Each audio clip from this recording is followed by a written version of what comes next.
As you read Chapter 20, please keep a few things in mind.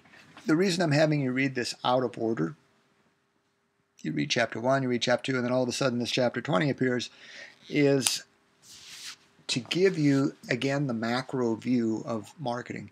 And I understand why the book has it at the end versus at the beginning. I understand completely, but in order to run the class effectively, you really have to be exposed to some of the ideas of new product development and kind of the point of a marketing plan. And oftentimes that can include new offerings into the market. So how do we introduce them? How do we, what's kind of our frame of analysis in order to get to that point?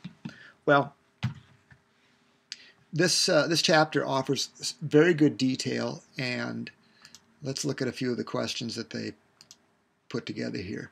Challenges. Well, now the challenges are both internal and external. As you read through this, it will become apparent that competition might stand in the way, regulations might stand in the way, money problems might be in the way, and there might be cultural things within the organization that stand in the way. Not all organizations are inclined to develop and sell new products, because there is a higher risk, quite honestly, in developing new products. The rewards are high as well, or can be, but the old joke goes, you're gonna have to kiss a lot of frogs before you find a prince. And the same is true with new product development. You're gonna have to go through a lot of duds before you hit something that's gonna make you money. So as you read through this, consider those facts and the risk tolerance of a given organization. And that's, I can't stress that enough. And the leadership that flows through this idea and really through all of the book, because without leadership from, and I'm talking top leadership here, none of this is gonna happen.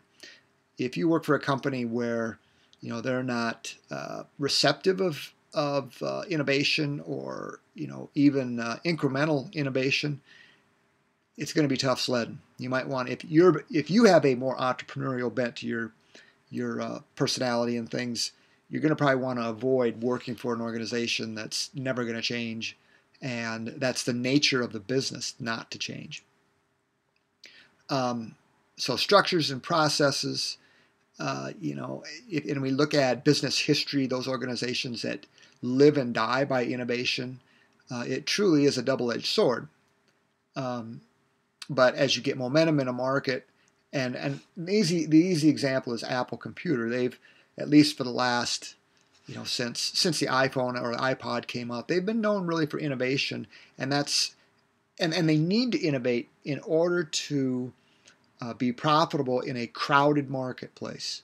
Lots of offers. How do you stand out from that? A cell phone could easily be viewed as a commodity. And they are the single dominant brand. They're not the single installed OS anymore. iOS is very, very popular, but the Android OS is, I don't think has quite the installed base, but it might be bigger. And then Microsoft is, and I can't remember if Microsoft is the Android or Google, but be that as it may, there's a tension there. And look at how a company, and this is a really good example, how a company that was at the top of their game failed to innovate and keep up. And that's Research in Motion, or our friends at BlackBerry. BlackBerry was the de facto standard, and no more. So just because you're hitting home runs today doesn't mean you're going to tomorrow. And ignoring competition, you do so at your own peril. Even if I had a discussion one time with somebody that said he worked did marketing for a company. He said, "Oh, we never look at competition," and then went on to describe how exactly they do look at competition. So there's no getting around it. You have to consider, and the better way to look at it is not competition, but what other choices does the target market have? Is there something on the horizon, whether technically, distribution-wise, advertising-wise, pricing-wise, can take your market share away? So when we look at the stages of developing new products and things like that, if you're going to develop a physical good, that prototyping stage, engineering, all those things are expensive and take time, and that's why those are very risky. Services are a little easier to innovate on, at least from a cost standpoint. And you don't have to build up inventory. Inventory can be a killer. So when you go through this chapter, again, do read carefully. Pay attention to the nuts and bolts of this, because this is what week 1 is really all about. So, as I said before, you're listening to this. Now go to the PowerPoints, read all the PowerPoints along with the speaker notes, and then read the text, and you should be moving in the right direction.